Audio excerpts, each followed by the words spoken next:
What is up, awesome people of the internet? Guys, well, happy Monday, everybody.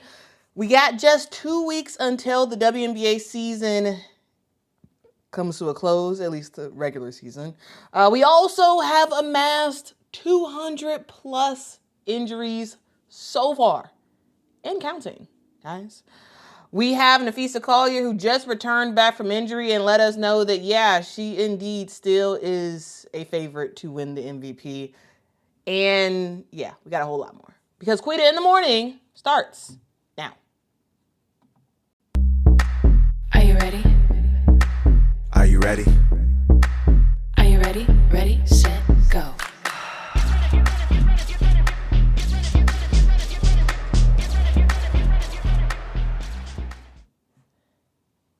Get ready, get ready, get ready, get ready. Ladies and gentlemen, we have a big show for you all today. And I got some news that I'm pretty sure y'all didn't know. A whole bunch of news that y'all probably didn't know. And so, you know what? Let's just get into it, okay? Before we get into the juicy news about all the injuries and going in depth about what is going on and why, I got some WNBA updates to share with you all. First up, let's actually talk about the regular season. The regular season does officially wrap on September the 11th. It's about 2 weeks away, and we already know 3 teams who are out: Connecticut, Dallas, Chicago. I talked about them last week. They are officially out of playoff contention. On the flip side, we have the Minnesota Lynx, who have secured their place in the playoffs, likely keeping that number 1 spot. And everybody else, well, it's pure chaos, guys. The battle for spots 2 through 8 is kind of wild right now. It is completely up for grabs. And the margin is pretty razor thin, guys. And while the fate of the number 9 Sparks and the number 10 Mystics are still hanging in the balance, the real drama is what's happening between 2nd place and 5th place in a lot of ways. And today we're going to go through those. We're going to go through what's going on with these teams and what we anticipate actually happening. And guys, sorry, I'm looking off to the side because my teleprompter decided to just shut down on me, which is kind of wild. So I'll be looking to the side for the stream, which is unfortunate, but you know, it is what it is. The issues with technology, sometimes technology is not the best. Sometimes it works, sometimes it doesn't. Anyway, let's get to where we want to go to. And first, I do want to start off with the number 2 team in the WNBA, and that is the Atlanta Dream. Guys, I love this photo. Like, this is like one of my favorite photos. I actually love anytime there's a photo with Allisha Gray, Naz Hillman, and Ryan Howard. I just think they're really cool. Somebody online called them the Powerpuff Girls, and I thought it was hilarious. I thought it was really, really hilarious. Anyway, let's talk about the number 2 Atlanta Dream right now. They're sitting in 2nd place, and they are on a serious surge, guys. They have been knocking down some top-level talent, including the Minnesota Lynx and the New York Liberty recently. Health-wise, they're looking in pretty decent shape, I would say. Jordan Canada is still out with a hamstring injury, but overall, this team is rocking and rolling, and they have been really since Ryan Howard got back for good, right, in terms of her injury status. Of course, they're led by Allisha Gray, the MVP candidate. I have her as my number 4 candidate for the MVP. She is really the engine of this Atlanta Dream team. She's averaging 18 points per game, ranking top 5 in the WNBA when it comes to scoring, when it comes to win shares, and when it comes to three-pointers made, and also offensive rating. Like, she's absolutely doing her big one this year for Allisha Gray. We also have Ryan Howard, who's averaging 16, 4, and 4. 4 boards, 4 assists a night. Ryan Howard is evolving into an elite shooter before our very eyes. Last month, she became the fastest player in the WNBA to reach 300 career threes in just 114 days. The second youngest ever, trailing Diana Taurasi by just 3 days. Hey, who else we got? Who else we have for the Atlanta Dream? Of course, as I said, I'm focusing on the three amigos, and we got Naz Hillman in her third year in the WNBA. She's having the best year of her career, 8 points, 6 boards, but her impact is way, way bigger than that, guys. She is a leading candidate for both Sixth Player of the Year as well as Most Improved honors, though if she stays in the starting lineup, she won't be in contention for Sixth Player anymore. She scored double figures in 14 games so far this year, and she just does all the little things to help this Atlanta Dream team win games. And beyond that, of course, we got players like Brianna Jones, we got Brittany Griner, Maya Caldwell, Tahina Paopao, and others who have all had big moments this year, and they're led by head coach Carl Semesco, who has really generated a really good offense. Just the way that this team plays. And initially, early in the season, I had my doubts about this sort of like 3-point first type of team. However, it's working out pretty well, right? It's pretty cool to see. The Atlanta Dream has 7 games left, and the games that they play are like relatively easy of sorts. And can they keep the second spot? Possibly. Jury's still kind of out. But yeah, I think it's possible that we will see the Atlanta Dream continuing to have their dominance. Next up, guys, at the number 3 spot, we have the Las Vegas Aces. Las Vegas Aces are on a winning streak right now. They've won 10 games straight, right? And at the center of it all, at the center of all of their success is A'ja Wilson, the MVP frontrunner.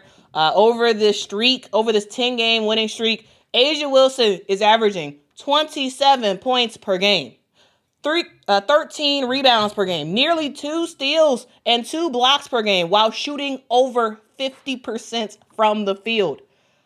Talk about a stretch, guys. Talk about a stretch. She's posted 8 double-doubles during the streak. We also have her tied with Angel Reese for the most double-doubles this season at 19. And, of course, A'ja Wilson is leading the league in 20 and 10 games with 14 of those. Now, that's just sheer dominance. Sheer and complete dominance, guys. But A'ja Wilson's not alone, because Jackie Young is steadily giving this team 16 points per game. Chelsea Gray is looking more and more like her old self. We have Nalissa Smith that is doing all the little things to make this team go. We have Kirsten Bell, who's having a breakout year. And Dana Evans, she's bringing sparks off the bench. Yes, even Jewel Lloyd is producing as well. This team is peaking at exactly the right moment, and they're being challenged to play like the team that we knew they could be at the start of the season. So that's number 3, the Las Vegas Aces. Number 4, guys, we have the Phoenix Mercury in 4th place. The Phoenix Mercury are set up pretty nicely, guys. They have 8 games left for the season, and 7 of those games look extremely winnable. So don't be shocked, guys, if they lock down the number 4 spot. And also, don't be shocked if Alyssa Thomas once again finishes number 3 in MVP voting. Then, of course, you have the New York Liberty at number 5. And the New York Liberty, they are limping, literally, kind of, right? With five injured players on their roster, 2 straight losses. Brianna Stewart's return, yes, is imminent. The reigning champs are sliding at the worst time possible as other teams are starting to surge. So, number 5, we have the New York Liberty. And yes, they'll have players that will be coming back. However, number 5 is not necessarily the place you want to be in if you are the reigning champs. All right, then we get into numbers 6 through 9, the pretty big log jam. And this is where it kind of gets wild a little bit. We have position 6 through 9. They're separated by just 3 games, guys. The Seattle Storm, they're winners of 3 straight games. They're trying to recapture sort of that early season magic that they had this year. We have the Golden State Valkyries, the expansion team that is led right now by my pick for most improved player, Veronica Burton, right? Their all-star went down, and Veronica Burton has been absolutely amazing on the court, right? We have the Indiana Fever, who is still grinding through what feels like the sisterhood of the traveling hardship contracts. That is totally what it feels like when you're watching the Indiana Fever as of late. I don't know. I was watching over the weekend, and I was like, yeah, that is the sisterhood of the traveling hardship contracts. And the reason why for the hardship contracts, we're going to talk about that more in just a sec. We also have the LA Sparks, who are clinging to 9th place, but they're staring down a brutal schedule to finish off the season. Who makes the final 8? Well, right now it's kind of anyone's guess, but we'll kind of see what goes on here. And also, we got the Washington Mystics that are still buzzing around, and who knows what may happen on that front as well. So, yeah, lots of stuff. All right, lots of stuff going on in the WNBA, and I wanted to kind of give you all a quick look as to what in the world is happening. Okay, now, guys, let's continue on because I want to talk about something very, very important, guys. I want to talk about something very important. The reason for this stream, right? I know I kind of hinted at some injuries earlier in the stream. However, I want to turn your attention to this particular topic right now. And the reason why is because the WNBA has a problem, right? When I was thinking about the name of this stream, I wanted it to say, Houston, we have a problem. You know, like when something's going wrong and you want to address it, it's like, hey, Houston, we have a problem. And I guess I got to say, Kathy, we have a problem. Because according to the Next Hoops, guys, league-wide, there have been 859 games missed this season due to injury. There's been 212 separate injury cases. Now, that also includes players who are out for rest. On average, each of those 212 injuries costs a team 4.1 games missed.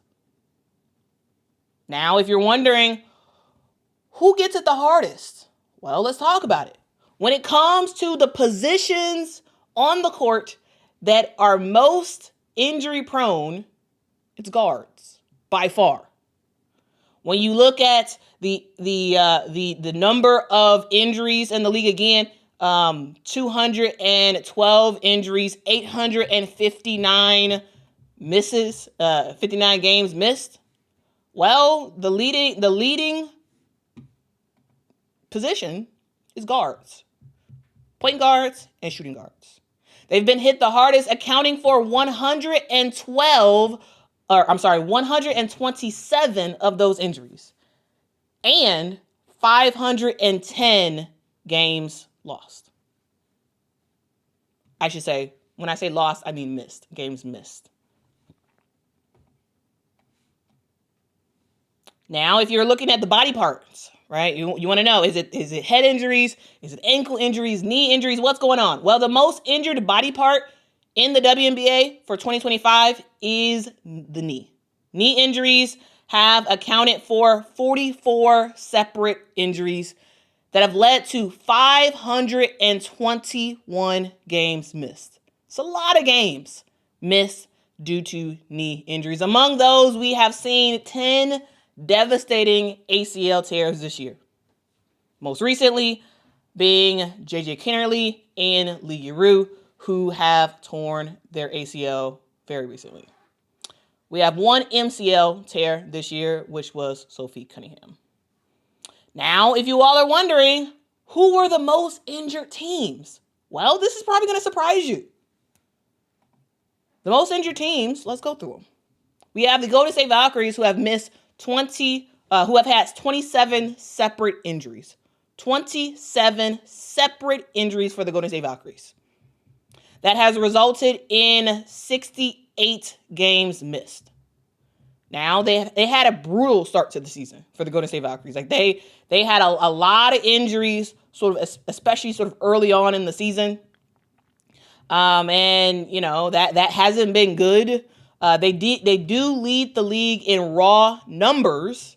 However, even though the Golden State Valkyries have had 27 injuries, the most in the WNBA, they have been relatively healthy of sorts in terms of games missed, right? They lead the league in raw numbers, but their average is just 2.7 games missed per injury, which suggests that those injuries that they've had this year have been relatively short term.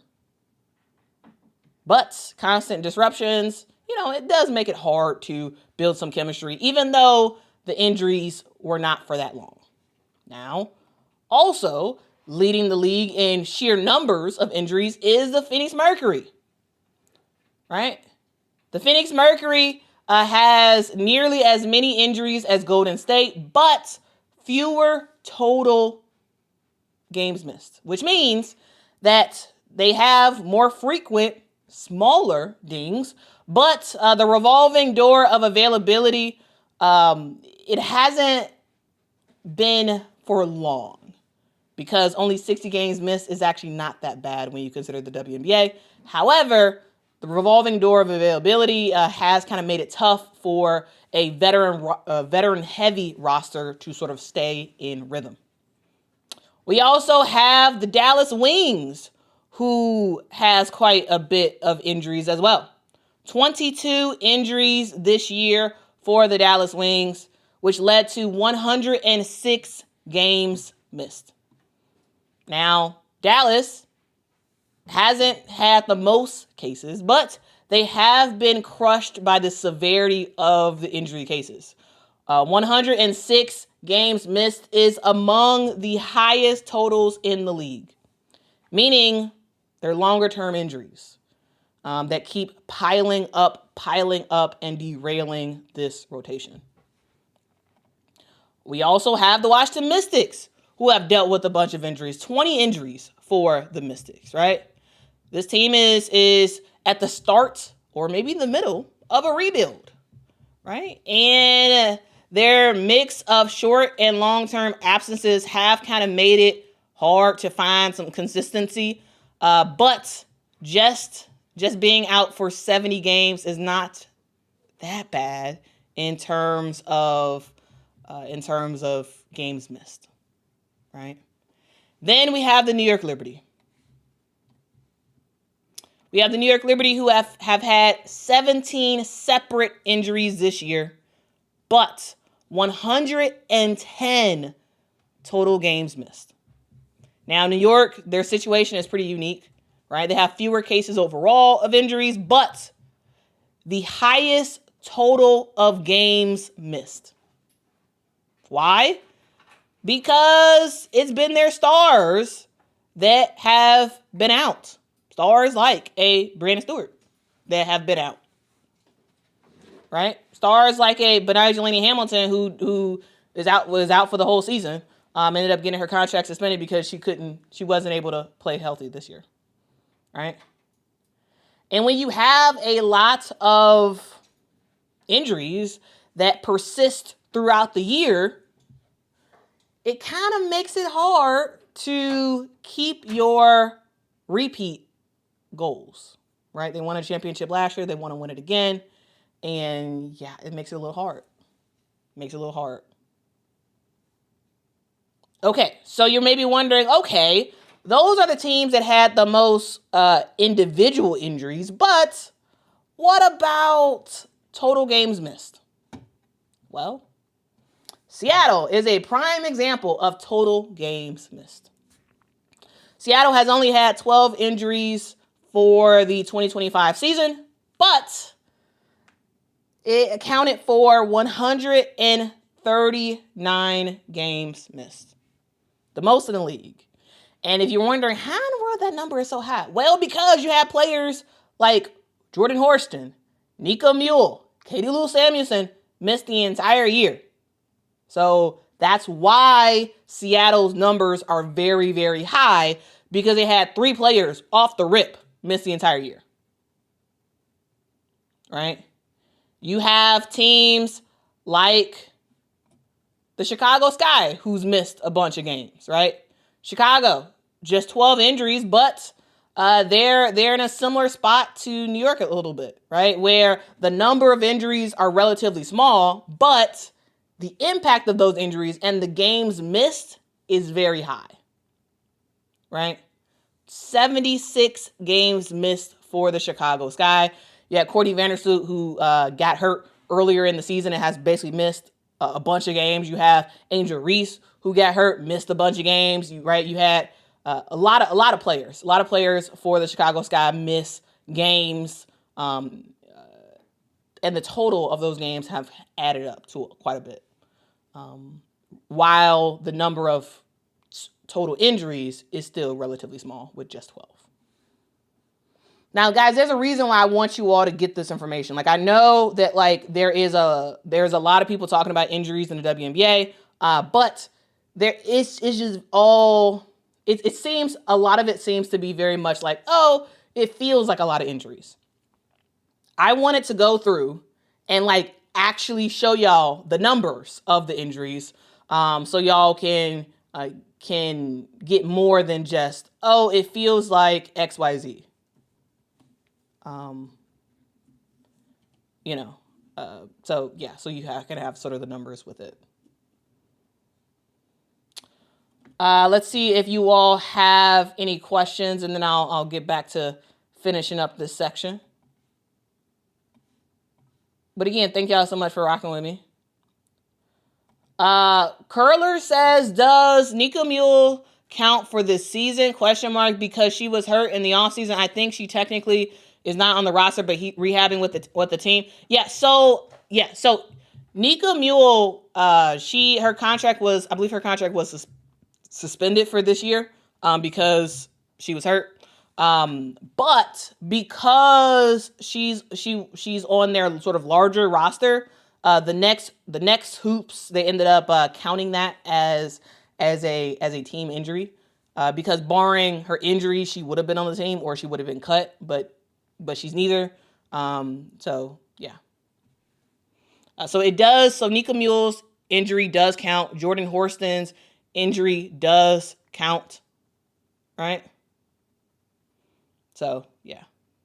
Anyway. Shamika says, y'all see Quita's shirt? She's trying to warn Aces fans about tonight. Yep. I'm wearing my Anybody Can Get Got shirt. Can y'all see it? Yeah. Anybody Can Get Got. Y'all can pick that up on my store. QLSapparel.com. Okay. Let's continue on. We have the LA Sparks, who have just had 7 injuries this year, but those injuries have been pretty devastating for the team, right? You had Cameron Brink's ACL injury that she was coming back from. Remember, she injured her ACL last year, and she returned back sort of midway through this year's season. We also had Ray Burrell, who got hurt in the first game of the season and then was out for a long, long time. And so while you've only had 7 injuries, those 7 injuries have accounted for 47 games missed. Right? And so, yeah, that's the thing. That's why the LA Sparks injury, their average games missed per injury is 6.7. Which is very, very high compared to other teams. Now, let's talk about some healthier teams. Because it's not all doom and gloom for the WNBA, though it's mostly doom and gloom when it comes to injury. It's not all the way doom and gloom because we have teams like the Las Vegas Aces who have been relatively healthy this year, right? You've had 11 injuries so far, but only 23 games missed. Vegas has been one of the healthiest contenders, which is sort of contributing to their surge as of late. Just 23 games missed. Most of those missed games were very, very minor. And with the core led by A'ja Wilson, they've managed to avoid catastrophic absences that we've kind of seen everywhere else. So that's really good for the Las Vegas Aces. Another team that has been pretty healthy this year is the Atlanta Dream. Yes, individually, we see 13 separate types of injuries for the Atlanta Dream this year, but only 29 games missed. Atlanta's, right there, right? Those 13 cases have not been very long. They haven't lingered very long, just averaging 2.2 games missed per injury. Not bad, not bad. They've been very fortunate to quickly recover, and they've had very few absences. Now, you all may be like, why hasn't she talked about the Fever? Why isn't the Fever the most injured team in the W? Why hasn't she talked about the Fever? Here's the thing. The Indiana Fever are not the most injured team. I went through the most injured teams and some of the games missed and all that good stuff. Right? So now they have been dealing with some injuries, and we're going to talk about it. I know that the Indiana Fever, I kind of talked about it earlier, but they are, in my opinion, becoming the sisterhood of the traveling hardship contracts. The reason why is because they have so many hardship contracts. So many hardship contracts.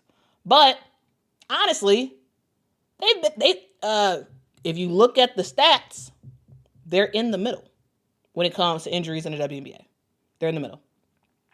14 injuries in total. 65 games missed so far. The issue for the Indiana Fever isn't the number of injuries. It's not. It is the timing of those injuries. Whereas other teams have had injuries sort of scattered throughout the year. Right?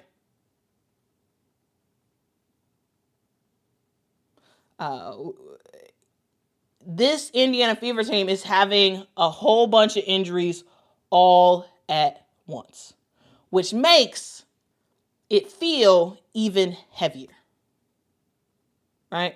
It makes these injuries feel like, wow, this is the most injured team because it's happening all at once and it's primarily happening to their entire guard group. So, yeah, it's quite a bit. It's quite a bit. So, let's kind of a look at injuries in the WNBA. Now, I want to zoom out. And again, guys, the next hoops is where I am getting my information from.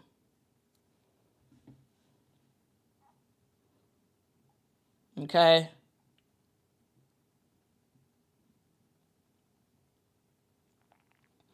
We got Mick who says you have to count Quita Bonner to lost games. Mick, I don't think you... this is not who is no longer on the original roster. This is who has been out due to injuries. This is an injury look-through. I know you just want another way to dig at DeWanna Bonner, but again, this has nothing to do with DeWanna Bonner because, yeah, this is not that. So, yeah, this is, I'm just saying. Anyway, let's zoom out and look at the bigger picture. So, zooming out, the league's injury problem is only getting worse, right? In 2023, and these are all numbers from the next. In 2023, we saw 174 separate injuries in the WNBA, which accounted for 789 games missed. And some of those Remember that was like COVID was still kind of a thing of sorts, right?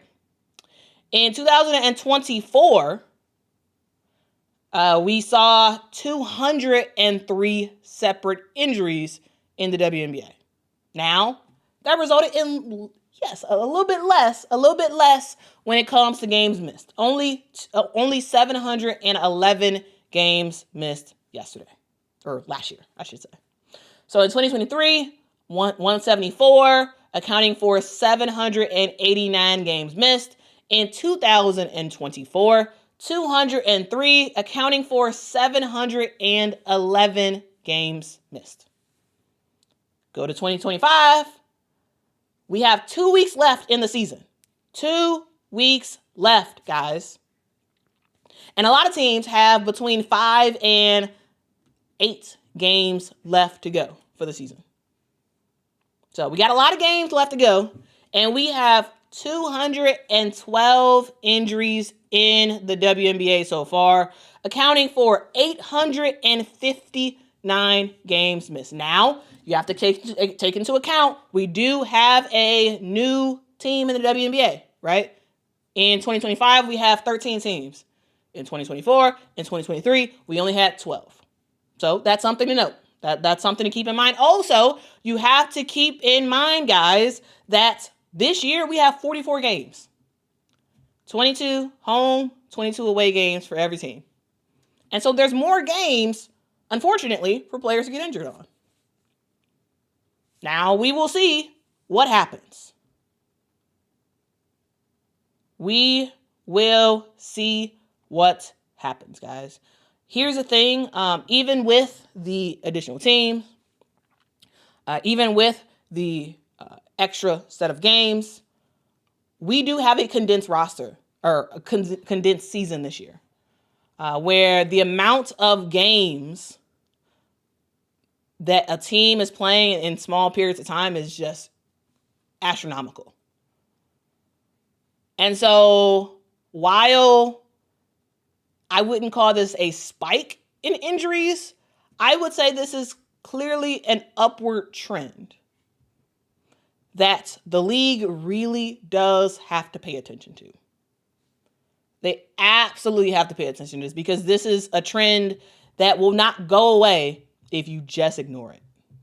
Here's the thing. Overall, there is far less research being done on women's sports injuries compared to men's sports, right? I told y'all several months ago about the study that FIFA is going to be doing on ACL tears, and that's awesome. And they're doing it specifically on women, and so that's great research. But overall, there does need to be just more research done on women's sports, especially pro women's sports, so we can really understand how and why and what needs to be done to prevent some of these injuries. Now, with that being said, one factor does stand out that you don't have to do research to make a change with, and that is the factor of the schedule. The WNBA packs a huge number of games into a condensed season, and most of these athletes play all year round, right? They're playing in Athletes Unlimited, they're playing in Unrivaled, they're playing in international competitions all around the country. There's some players who get about a week to a month off for the entire year. And other than that, they're playing basketball. And so there's a lot of wear and tear, and it eventually adds up. So, unless the league works to address scheduling in the next CBA, I think this cycle of injuries will keep growing, because this is not bad luck, in my opinion. This is not bad luck. Some of these injuries are structural, meaning that the schedule and lengthening out the season could help with some of that. It could help mitigate some of that. Right now, the injuries of the league is costing some of the biggest stars a chance to shine on the brightest stage, right? It's costing the WNBA, right? How many games has Caitlin missed this year? The numbers of attendance, the numbers of viewership goes crazy when she plays. She's been out for how long? Brianna Stewart has been out for a long, long time. Right? You've had some huge ACL tears, both during the offseason and to start off this year in training camp. Right? These types of injuries and the hardships that it requires is unsustainable. Either the WNBA needs to add more roster spots, where it's 15 or 14, or they need to expand the season, meaning when the season starts or when the season ends. However, it's basically impossible to front load the season because you have the NCAA tournament and there's nothing you can do about that. But you can extend the season. Now, does that interfere with football? Yes. Is that a bad thing? Yes. But the WNBA has no choice. If they want to keep 44 games, they don't have a choice. Especially adding in 2 new teams, you don't have a choice. You need to extend the roster and you need to extend the season on the back end. Yes, it interferes with football. Yes, it's not great. However, I don't see another situation. I don't see another solution. And then finally, the referees. That's another structural thing that the WNBA can fix. Now, will they? No. Has Kathy Engelbert addressed it in the past and said that they care about the referee, like the integrity of the referees and they evaluate stuff and blah, blah, blah, blah, blah. Yes, she has said that. Do I totally believe it? No, I don't. Because we haven't really seen anything different. We continue to see players get blindsided. We continue to see hard fouls that are not called a foul at all, even though the ref is looking right at it. Even in yesterday's Minnesota versus Fever game, like you can, anyway, it's still a thing, and I really do think that if the WNBA actually called games a little bit tighter, maybe all of those bangs that that players get, maybe it wouldn't bubble up to an injury. And so, yeah, that's my thoughts there. But yeah, that's basically it. I do just want to leave with that, with the condensed schedule and year-round playing, we'll see injuries continue to rise. We will see injuries continue to rise. And yeah, that's that. It's kind of wild, but it sort of is what it is. Now, guys, I do want to see what you all have to say about the injury. This segment is over. I do just want to hear your initial thoughts. We do have to end the stream early, but I do just want to see if you all have anything. Okay, so folks are talking about Tyler Marsh. Yeah, Tyler Marsh. He was pissed over the weekend. He was absolutely pissed. I did talk about that in my stream right after the game. The answer says, yes, that's a great point. Bring down aggressiveness a level or two with strict referees. Ken says, if you want tighter officiating, get ready for some 90 free throw games. Here's the thing. I really think if the referees actually started off the season next year, basically telling all the teams, hey, a point of emphasis is on hard fouls, and they called it every time it happened for the first 2 weeks of the season. Yes, initially we'd see a lot of fouls, but those fouls would decrease as the season went on because players will do what you allow. If you allow them to get away with hard fouls, they're going to do it. Not because they're bad people, not because they're trying to injure anybody, but because they're just trying to win a game. And so, yeah. That's kind of my thoughts there. I mean, yeah, they need to be trained better, but also they probably need to be paid better because the best referees probably follow the money. As for the best, pick your situation where the WNBA has to pay more. Maybe. That's a huge possibility. Okay. All right, real quick. Let's just go over the games that happened over the weekend because I didn't want to lead with that because sometimes I wonder how helpful recaps are when you all can just either watch the recaps or whatever. That's why I saved it to the end. But anyway, real quick, here's what happened. On Friday night, we saw the Minnesota Lynx take down the Indiana Fever. The final score was 95-90. That game, we saw Jessica Shepard get a triple-double. She was on, she was kind of on fire. She was looking very, very good. We also saw the Seattle Storm take down the Dallas Wings. That score was that was an abysmal game. 95 for the Storm and 60 for the Dallas Wings. We also saw the Phoenix Mercury take down the Golden State Valkyries 81-72. We saw Alyssa Thomas get a triple-double in that game as well. So it just triple-doubles was the theme of the night for Friday. Then, guys, we go into Saturday, and actually, let me change the graphic real quick. Then we go into Saturday. And Saturday we saw three, I would say, really, really good games. We saw the Atlanta Dream take down the severely injured New York Liberty. Now, the New York Liberty are experiencing a whole bunch of injuries. They only had 8 players. I believe they only had 8 players available for the game on Saturday. But unlike the Fever, they have not actually been using hardship contracts like that. And so they've just sort of been trying to play their way through it. And that did not work on Saturday as we saw the dynamic duo of Allisha Gray and everybody else.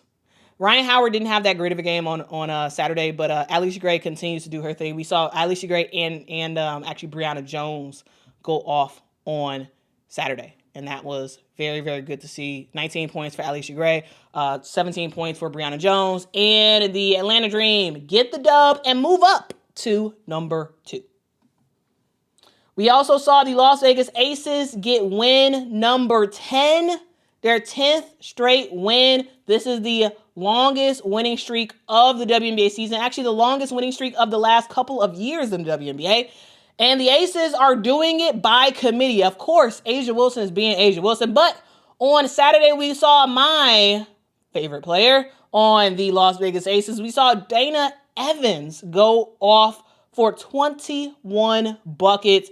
Guys, she couldn't miss. 5 of 6 from the three-point line. It was wild to see. Dana does return home to Chicago today. So we'll see if she's able to continue that awesome play. And of course, A'ja Wilson is A'ja Wilson. The Washington Mystics, they tried their best, right? Kiki Ira-Affin was amazing down low, 21 points for her, but it wasn't enough for the Mystics to get the dub. We also saw the Chicago Sky lose to the Connecticut Sun. This was the battle against the worst teams in the WNBA. And at the end of the day, I guess the Sky are the worst team. The Sun to take down the Sky 94-84. We saw in this game a whole bunch of stuff. We saw a giant foul, a huge foul happen right in front of the ref. The ref didn't call anything. Tyler Marsh goes off, ends up getting ejected, and Tanisha Wright tries to finish off the game, trying to get to the Sky to win. But ultimately, that did not happen. The Chicago Sky do play the Las Vegas Aces later today, and we'll see what happens in that game. Of course, it's going to be a Aces win, I imagine. But as my shirt says, anybody can and possibly will get got. And yes, LL Cool J, the Connecticut Sun are the best of the worst. They are. They are. And they should wear that badge of honor with pride. And then on Sunday, we saw 3 games. The way that this weekend was scheduled is what I like to see more. We've had times where Friday is 5 games. Saturday is 1 game. Sunday is 5 games. 3, 3, and 3 is perfect to me. It is perfect to me. We saw on Sunday, we saw the Seattle Storm take down the Washington Mystics. This was a nail biter of a game, guys. Nail biter of a game where we saw Nneka Ogwumike was like, you know what? Nah, I'm tired of this. I'm about to go off. And while Nneka Ogwumike went off for 30 points, Shakira Austin was like, Shakira, 30 points for me too. Okay. It was a back and forth battle between the bigs, but ultimately,